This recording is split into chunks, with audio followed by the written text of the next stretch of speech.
Reis 18:30. Então Elias disse a todo o povo: chegai-vos a mim. E todo o povo se chegou a ele. Então restaurou o altar do Senhor, que estava quebrado. Pai, em nome do Senhor Jesus, nós lemos a Tua Palavra, contamos agora contigo, Espírito Santo. Traga a revelação a cada pessoa que aqui entrou. Em nome do Senhor Jesus, que não haja nenhuma interferência maligna que queira atrapalhar este momento da Palavra do Senhor. A Palavra é liberada neste lugar. No nome do Senhor Jesus, pedimos a Tua bênção e a Tua unção. Amém. Amém. Pode se sentar, queridos.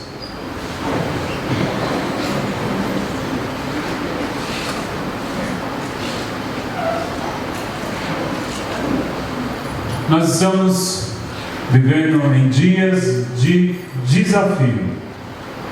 Por quê, queridos? Mais do que nunca nós temos visto a apostasia, ou seja, a distância das coisas de Deus, a distorção da palavra de Deus, a distorção de valores.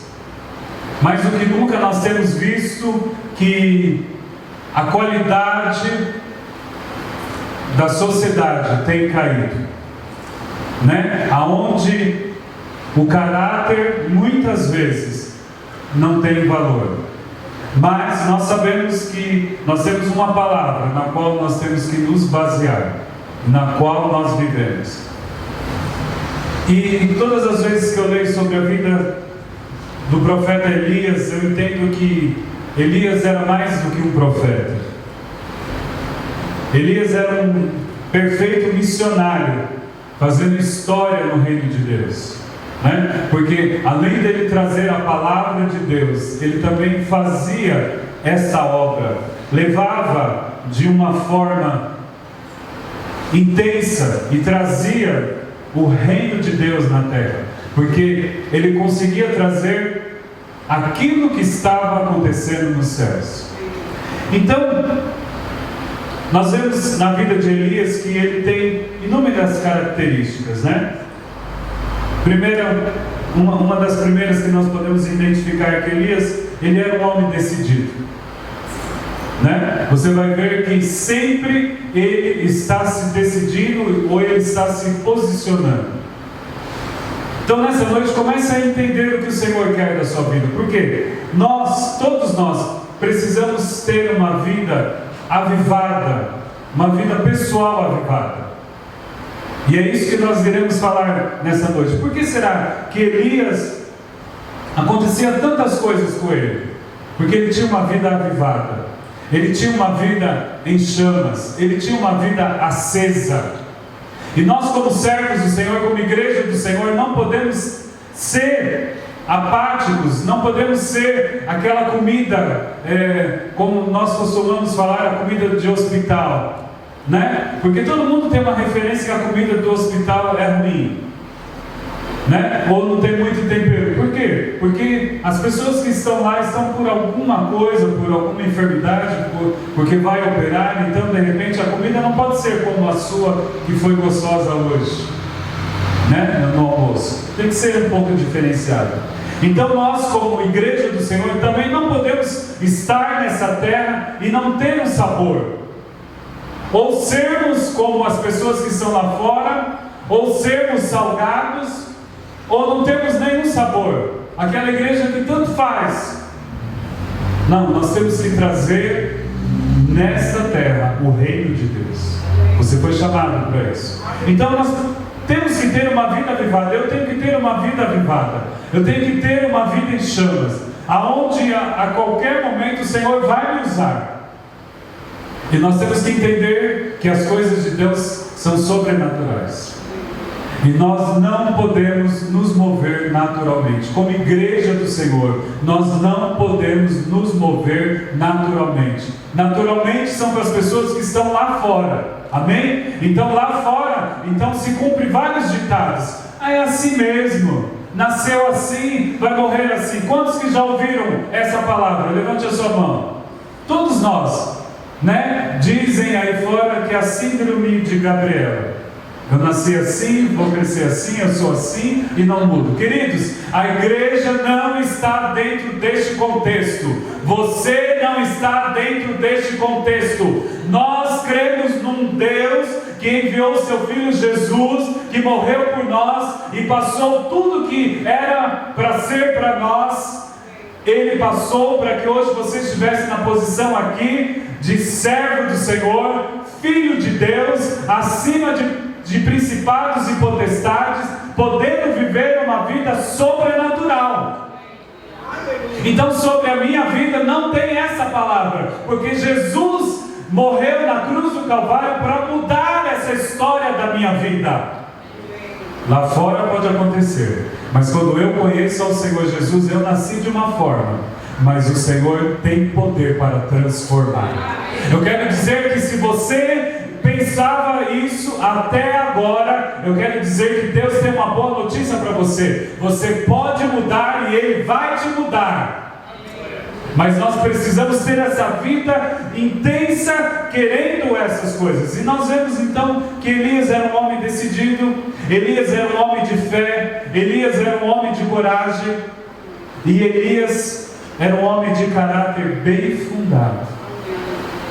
Você vai ver que Elias, ele tinha uma palavra, e ele correu e caminhou nessa terra conforme a palavra que lhe foi dada. Queridos, nós temos uma palavra, amém? Você tem uma palavra aqui, todos nós. Algum dia você já ouviu uma palavra profética, ou você já ouviu uma pregação que você entendeu, mas isso é comigo, você identificou isso, mas essa palavra está falando comigo. Todos nós temos uma palavra de Deus. Você que entrou aqui, você tem uma palavra de Deus. Então nós temos que caminhar, e o nosso caráter deve corresponder com essa palavra. Talvez você possa dizer assim, mas será que isso vai acontecer? Será que eu vou ver a minha família salva? Querido, você deve caminhar conforme essa palavra, o seu caráter deve demonstrar isso. E aí então nós vemos que Elias tinha essas inúmeras características. Outra característica que nós usamos muito, que era um homem de fogo. Por quê? Porque ele tinha habilidade com as coisas naturais, com a natureza, e ele tinha uma marca que o fogo de Deus acompanhava ele. Era um homem de fogo, e era um homem que tinha a palavra. Então, queridos, nós entendemos que por causa dessas coisas que Elias tinha, as coisas aconteciam na vida dele, e ele podia manter esse fogo. E nós hoje? Como nós podemos manter? Aí você pode dizer assim, mas eu posso ser como Elias? Você pode ser, e até mais. Porque Elias tinha uma porção do Espírito Santo por medida. Havia uma medida. O Espírito Santo se apossava dele, ele fazia o que tinha que fazer e depois era retirado do Espírito Santo. Ele não era cheio do Espírito Santo. Hoje nós temos uma medida que é sem medida.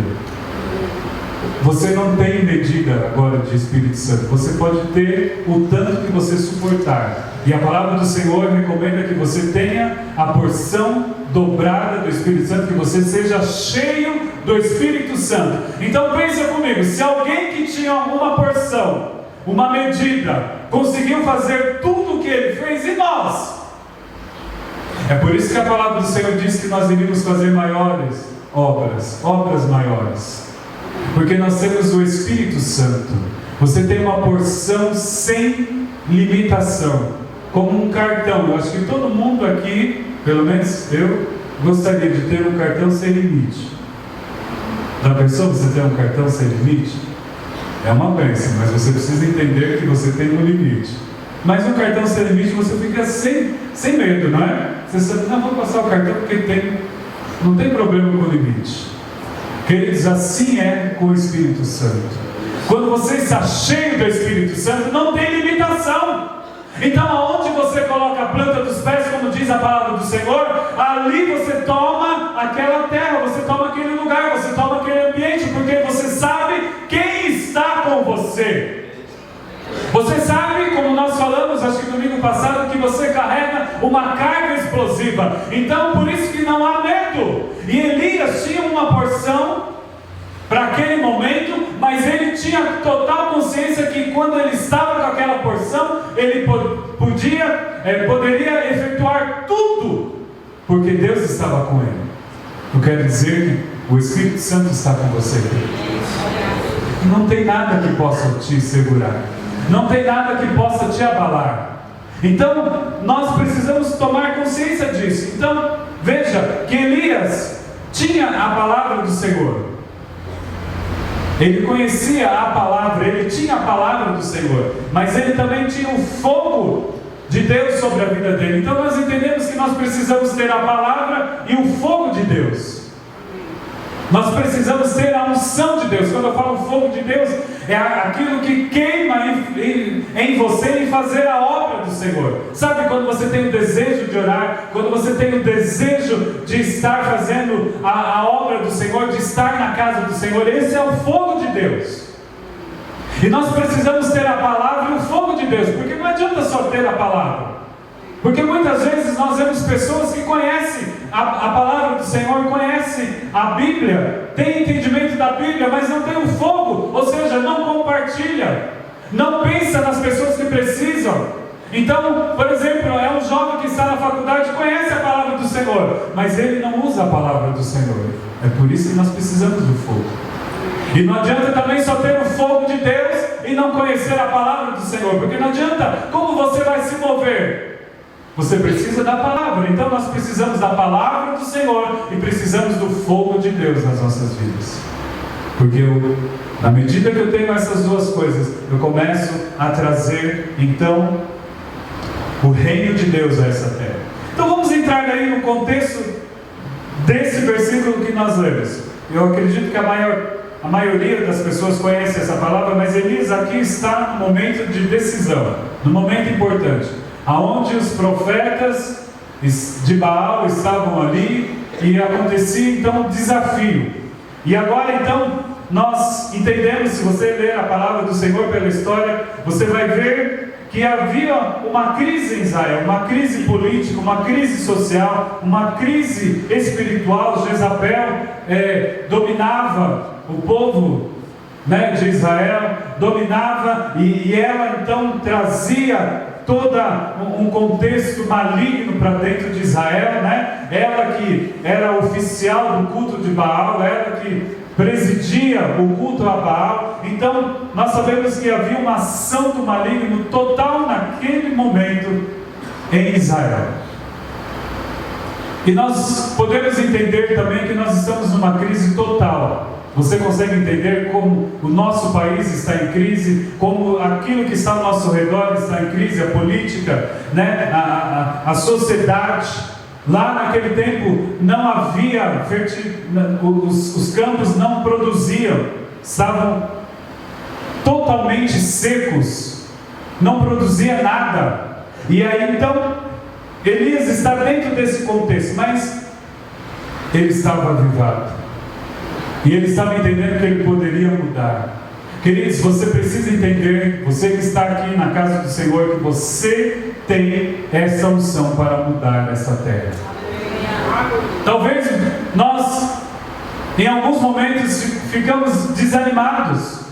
Por exemplo, hoje eu estava lendo que um pastor sofreu 15 tiros, levou 15 tiros e morreu no Rio de Janeiro.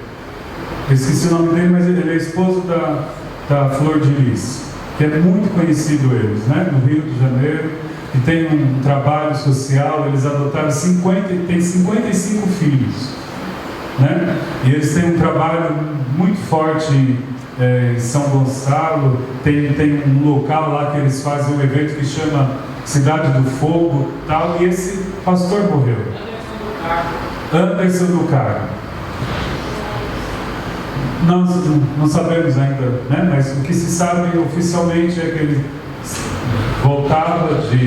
saiu com a esposa e estava voltando para casa. Quando chegou em casa ele foi alvejado, e não sabe se foi assalto ou o que foi. Mas enfim, Mas talvez a gente ouça essas notícias assim, mas como um pastor cheio do Espírito Santo, né? Que dirige uma igreja, que é esposo de uma mulher que é deputada, acho que federal, né? Uma pessoa que é referência no meio evangélico no Rio de Janeiro, com obras sociais, ele morreu.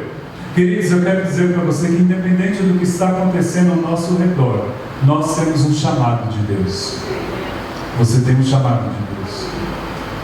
Talvez o seu chamado abranja somente a sua família, não tem problema, você tem um chamado de Deus para a sua família. Talvez o seu chamado seja um pouco maior, abrange esse bairro. Talvez o Senhor te colocou nesse bairro para algumas coisas. Queridos, a cada dia o Senhor vai nos dando uma revelação, né? Nos dando uma revelação, não, vai ampliando a nossa mente para a revelação que o Senhor tem, para o propósito que o Senhor tem. Por exemplo, o meu, pessoalmente, né? A Rosa sempre quis morar em São Caetano. E aí, então, depois de tudo que aconteceu com a gente, nós vamos morar em São Caetano. E nós procuramos, querido. Aliás, nós já estávamos procurando antes das cheias, né? Antes das águas. Mas, enfim, procuramos depois, e quando a gente ia ver, era muito fora da nossa realidade, ou não servia, enfim, os poucos que apareceram. Mas nós, em um dia saímos falando, nós precisamos procurar um local, né? E fomos na imobiliária, o primeiro local que nós vimos, nós gostamos e hoje eu estou morando, que é no cruzamento da Avenida Patente. Mas por que será? E depois de um mês tinha uma casa que ele disse que eu passava, orava, e eu pensava em comprar, e depois eu vi que não dava para comprar, eu falei, vou alugar, e eu orava e passava, um dia eu até senti desejos de ungir. Mas enfim, e aí a gente foi ver se dava para alugar, e a pessoa falou que não, que só vendia a casa e tal. Passava um mês depois que eu já estava na casa nova aqui, aí a moça passou lá, a casa estava para alugar. E aí eu falei, Senhor, então não era para nós morarmos em São Caetano? Sabe o que o Senhor falou para mim? Não. Estávamos conversando entre os pastores. E eu disse para o Senhor, por que eu não posso morar em São Caetano? Né? Quase que eu perguntei, qual é a perseguição no meu respeito?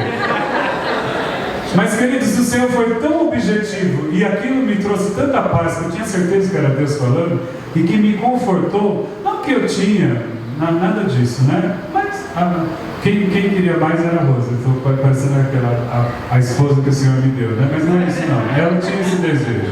Mas seria legal. Mas o Senhor disse assim, preste atenção. A igreja, Comunidade Cristã Plenitude, tem um chamado de Deus nesse bairro, amém? E nós constantemente oramos por esse bairro. E sabe o que o Senhor disse? Precisava que alguns dos pastores estivessem morando nesse bairro, porque como que nós pedimos esse bairro se nem eu moro aqui? Eu não sei se porque assim, na realidade da batalha espiritual, o diabo ele é legalista e ele se pega a esses detalhes. A igreja tem poder e nós iremos avançar nesse bairro, amém? Amém. Quantos creem nessa palavra, digam amém. Amém. Nós iremos conquistar, mas o diabo é legalista, e talvez poderia haver um atraso, ou sabe, ficar aquela coisa meio que carregando. Por quê? Puxa vida, se nós temos uma autoridade, o Senhor nos deu uma autoridade espiritual, mas essa autoridade espiritual nem mora aqui e está pedindo bairro. Mas o Senhor disse, é necessário que você fique aqui para você ter autoridade.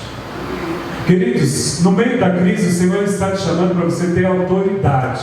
Talvez você fique pensando, é melhor eu ir embora. Existe uma pessoa aqui, ou outras, não sei, porque o Espírito Santo não me diz exatamente, mas eu sei que essa palavra é para alguém que está aqui. Talvez você já pensou, eu vou embora. Mas você precisa estar lá, porque você é autoridade, e você estando nessa terra, essa terra vai receber a bênção do Senhor. Talvez você está pensando, eu vou sair do emprego, porque não tem jeito. Não, querido, se você ainda não saiu, é porque o Senhor quer que você esteja lá, e você tenha autoridade em reivindicar a bênção do Senhor naquele lugar. Deus Deus te chamou para um propósito, então não deixe esse propósito. Muitas vezes nós deixamos, o Senhor quer nos usar, mas nós deixamos porque a luta está grande, porque a dificuldade está grande. Eu não vejo acontecer, eu não vejo crescer, mas querido, se o Senhor te plantou neste lugar, não saia até que a bênção seja completa.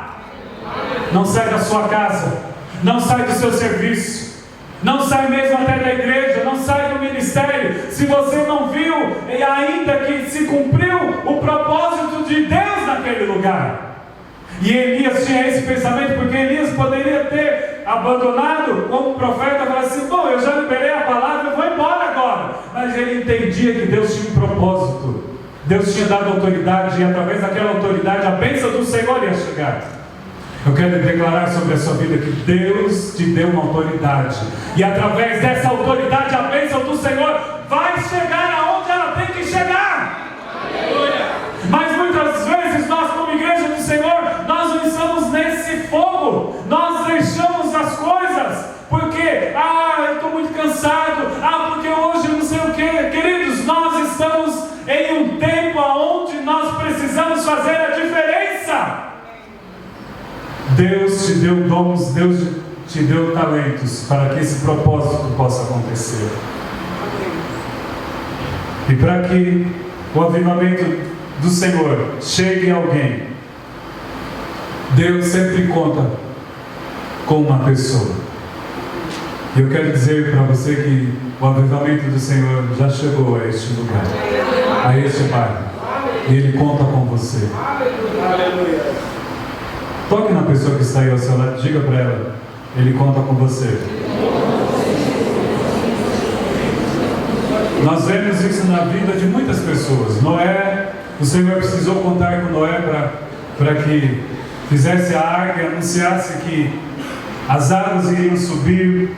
O Senhor chamou Abraão, chamou Moisés, chamou Josué. Nós estamos vendo aqui que agora chama Elias. E por quê? Ele tem um propósito.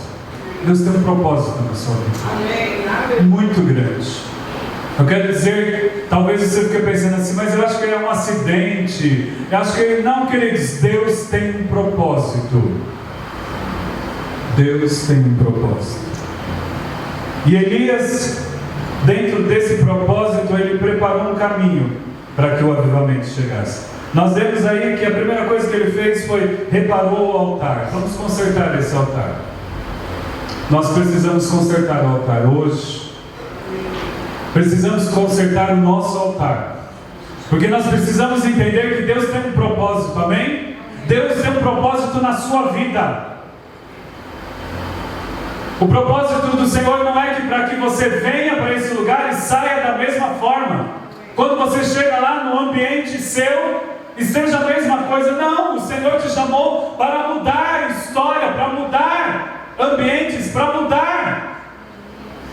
Então nessa noite a primeira coisa que você precisa é reparar o seu altar, consertar o seu altar. O que é o seu altar? O seu tempo, o seu momento com Deus. Como é que está a sua vida pessoal com Deus? Porque muitas vezes você pensa: precisa consertar o altar, deve ter um monte de coisa errada dentro da igreja. Não, querido, nós estamos falando agora de você, o seu altar particular. Porque talvez seja mais fácil nós, quando identificarmos um problema no corpo, né? É muito fácil. Talvez você venha ao culto e fale: isso foi muito legal. Vai na casa de milagre e fala: o líder hoje não estava muito legal. Nós temos esse, identificamos muito fácil. Mas e você? Como que está o seu altar? Como é que está a sua vida particular com Deus? Você acha que Elias não tinha uma vida com Deus, querido? Porque se ele não tivesse uma vida com Deus, ele não iria fazer o que ele fez, porque ele desafiava os profetas, estava num desafio aos profetas de Baal. E você não pense que as coisas não aconteciam pelas mãos dos profetas de Baal. Talvez você fique pensando: mas acontece sim, queridos. Mas era necessário que ele se posicionasse para que o povo conhecesse que todo o poder estava nas mãos de Deus. Havia um certo poder na mão daqueles de Baal, mas o povo precisava entender que todo o poder estava nas mãos de Deus, que o verdadeiro Deus era o Deus de Elias. As pessoas aí fora precisam entender que Deus está na sua vida. E você precisa reparar o altar, a sua vida com Deus. A nossa vida com Deus não é esse momento que nós estamos aqui é apenas a celebração. Nós, como igreja do Senhor, nós precisamos entender que este momento é o momento de nós celebrarmos. Mas o nosso momento com Deus é quando nós saímos dessas portas. Como é que está o seu momento com Deus? Elias foi e reparou o altar. O altar destruído fala do quê? De trabalho que parou, de ministério estagnado, de alguém que era e hoje não é mais, perdeu a intimidade com Deus. O altar fala de todas essas coisas. Como é que está a sua vida? O que mais nós vemos é pessoas que eram e agora não são mais. Por quê? Porque antes aconteciam muitas coisas e hoje não acontece. Queridos, o caminhar com Deus é algo que vai aumentando. A palavra do Senhor diz que nós vamos crescendo de glória em glória, uma medida nova a cada dia. Então, queridos, se nós vivemos grandes coisas hoje, nós vamos viver maiores. Amém? Você vai viver maiores. Se você já recebeu uma bênção na sua casa, você vai receber bênçãos maiores, porque a palavra do Senhor diz que Ele é o mesmo ontem, hoje e eternamente. Eu creio que se aconteceu nesse tempo, irá acontecer nas nossas vidas. Mas nós precisamos reparar o altar. Então, como é que está o seu ministério?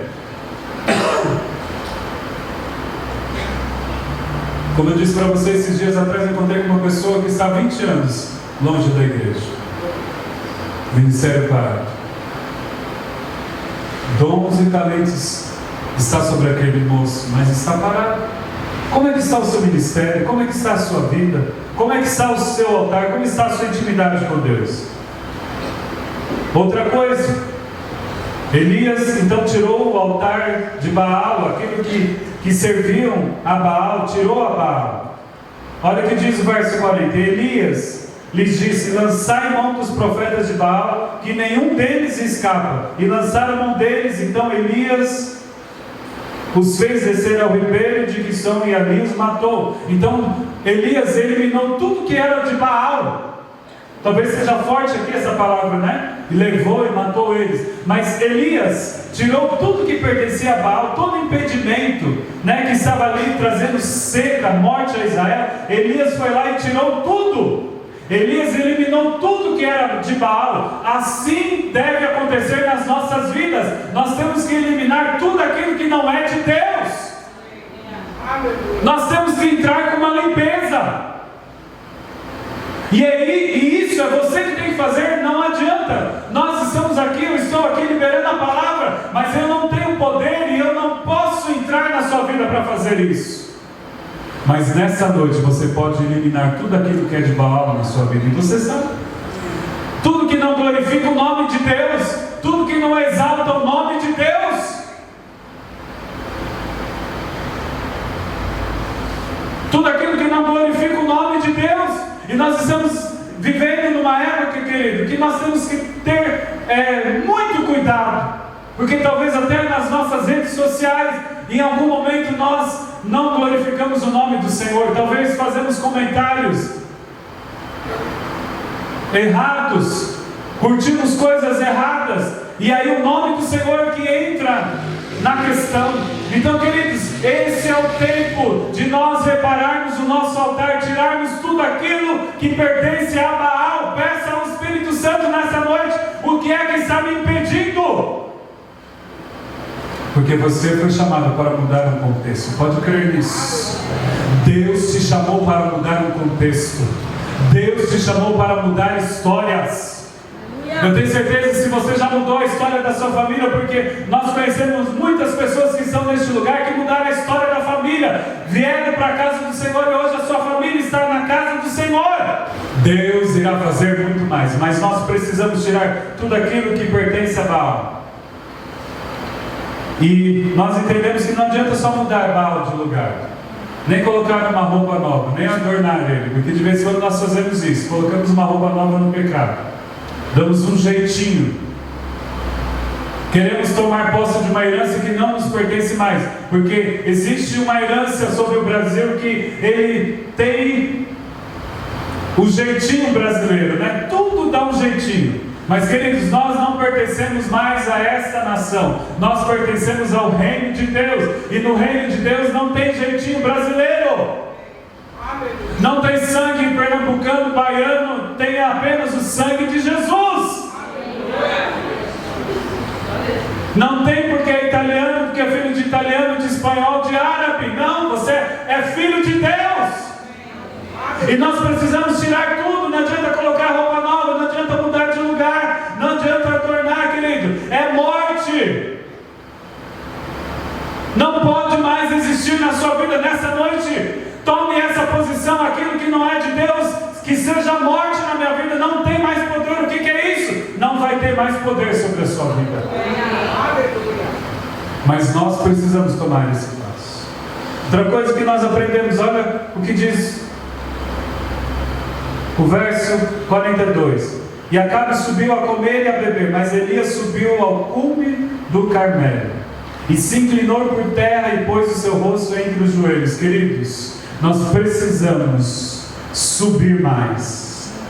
Elias entendeu. Acabe vai lá, vai comer, vai beber, mas eu vou subir o monte. Queridos, nós precisamos subir aos céus. Nós precisamos subir aos céus. Como que eu subo ao Senhor? Quando eu começo a clamar, a orar. Quando eu começo a me entregar, quando eu me entrego ao Senhor. Então, queridos, nós entendemos que em alguns momentos o Senhor está dizendo: olha, sobe um pouco mais. A igreja sempre tem que subir um pouco mais. Nós sabemos que lá fora o nível está caindo, mas a igreja do Senhor tem que subir o nível. Talvez hoje você está identificando a sua vida espiritual: eu acho que o nível não está bom. Existem pessoas que talvez estejam na reserva, mas nessa noite o Senhor está te chamando para subir.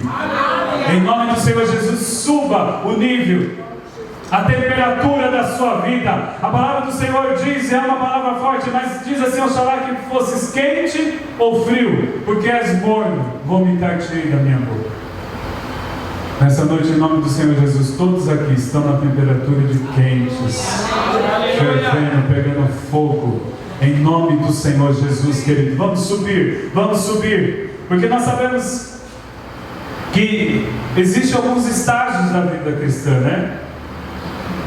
Qual que é? Ficar onde está, descer,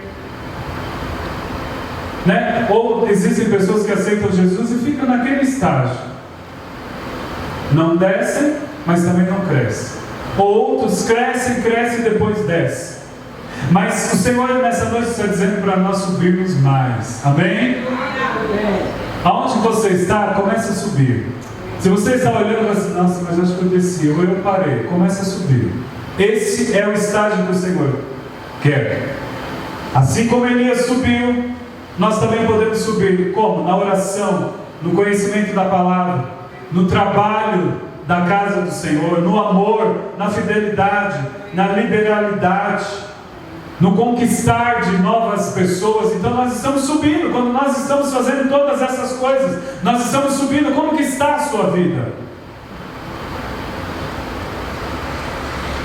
Mas nós entendemos até aqui também nesse versículo que Elias se humilhou, se inclinou por terra e pôs o seu rosto entre os joelhos. Queridos, nós precisamos nos humilhar, não aos homens, mas humilhar-nos diante de Deus.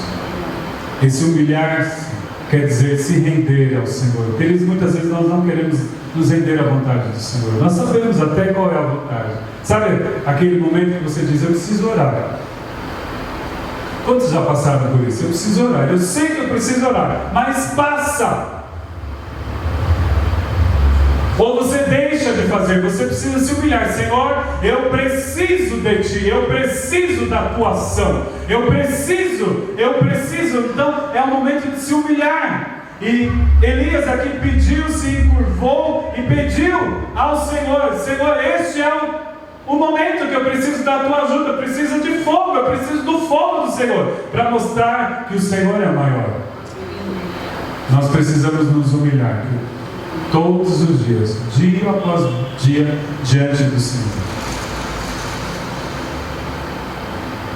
Quanto mais cheios nós estivermos, mais humilde nós seremos, você pode ter certeza disso. Quanto mais cheio você estiver do Espírito Santo, mais humilde, porque é mais compaixão, mais amor, é mais o se doar. Quanto mais você está cheio, mais você quer. Aí você não se preocupa mais. Se a pessoa pede oração para você 3 horas da manhã, não tem problema, você está cheio. Se a pessoa necessita de você, ainda que seja o seu inimigo, aquela pessoa que hoje talvez te acordou mais cedo do que deveria com uma música, ou que te xingou, falou um palavrão para você, mas quando você está cheio do amor do Senhor, você diz: vem aqui, vou orar para você, eu estou aqui, enfim. Queridos, o fogo do Senhor arrasa o nosso eu. Nós fazemos coisas que nós sabemos que se não estiver o fogo do Senhor, querido, nós não iríamos fazer. Nós não iríamos estar naquele lugar. Mas quando o fogo do Senhor está em nós, nosso eu cai por terra. E nós vemos aí, no verso 42, que Elias orou ao Senhor. Não há avivamento se não houver oração, porque o avivamento é uma resposta de uma oração. Nessa noite, querido, comece a clamar ao Senhor pela sua vida. Senhor, aviva a minha vida, a começar de mim. Porque nós sabemos que através da oração o Senhor traz resposta. Abraão orou e nasceu Isaac. Moisés orou, Israel foi liberto. Josué orou, o sol parou. Elias orou e o fogo caiu. É só você orar que as coisas vão começar a acontecer, amém? Nessa noite aí está o segredo. Ora, peça ao Senhor o que é que você precisa nessa noite. O que é que precisa acontecer na sua vida? Você quer o avivamento do Senhor? Então vamos orar. Esteja orando, você esteja clamando ao Senhor, porque Elias, ele perseverou na oração, ele clamou, não desanimou. E nós temos que orar e perseverar na nossa oração até que chegue a bênção do Senhor, até que o avivamento do Senhor chegue. Então o que acontece muitas vezes? Eu identifico que eu estou frio, eu identifico que ou eu estou descendo ou eu estou parado, mas eu não faço nada, eu não oro, eu não persevero, ou eu oro no momento. Então existe um momento aqui no culto, então eu corro e pego esse momento, mas depois que sai, você acha que já está tudo bem? Não, queridos. O seu desafio maior vai ser quando você sair dessas portas. Aqui, queridos, nesse templo, nesse ambiente, nós somos cheios de fé, não é?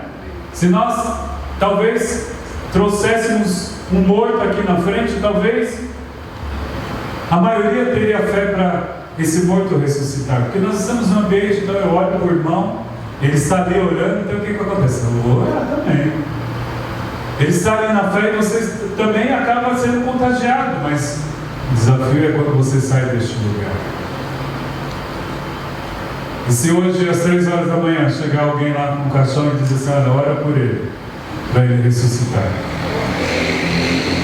Como é que você está? Qual é a temperatura que você vai estar? Você vai olhar pela janela e dizer: não tem ninguém aqui, fingir que não tem ninguém, ou você vai ter uma palavra dizendo assim: olha, se for da vontade de Deus, não, vamos lá, chama a irmã, chama não sei quem, não, olha, não dá para me orar sozinho. Qual que é a nossa temperatura, queridos? Você acha que os discípulos tinham esse momento? Com certeza havia um certo temor, mas você vai ver que eles estavam prontos em todo o tempo em servir ao Senhor.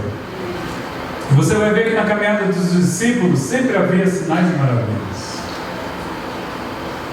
Claro que nós vamos ter esses momentos onde parece que vai nos faltar a fé, mas se nós tivermos uma vida de oração, uma vida de busca, querido, o Espírito Santo vai estar em nós e nós vamos ter resposta para todas as coisas. Talvez o Senhor realmente não vai ressuscitar, mas nós teremos a resposta. E olha o que aconteceu no verso 45. E sucedeu que, entretanto, os céus se enegreceram com nuvens e ventos, e veio uma grande chuva, e Acabe subiu ao carro e foi para Jezreel. Então veja que ao término de todas as coisas, o Senhor respondeu com fogo, e depois veio a chuva do Senhor sobre aquela terra. A chuva do Senhor vai chegar sobre você, eu tenho certeza. A chuva de bênção vai chegar sobre você, mas você precisa tomar essa atitude. Senhor, eu quero a minha vida avivada. Eu quero a minha vida todo o tempo, Senhor, eu vou cuidar disso. Esse deve ser o seu objetivo, que quando você está cheio do Espírito Santo, quando você está numa vida avivada, as coisas começam a acontecer. Coloque-se de pé.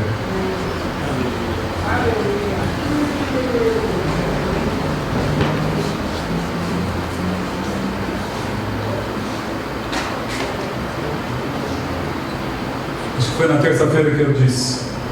Quando a palavra do Senhor fala a respeito de muitos são chamados e poucos são os escolhidos, talvez você fique pensando, mas não sou eu desses escolhidos. Mas o contexto real desse texto é: poucos escolhidos é a resposta que você dá do chamado do Senhor. Qual é a resposta que você tem dado ao chamado do Senhor?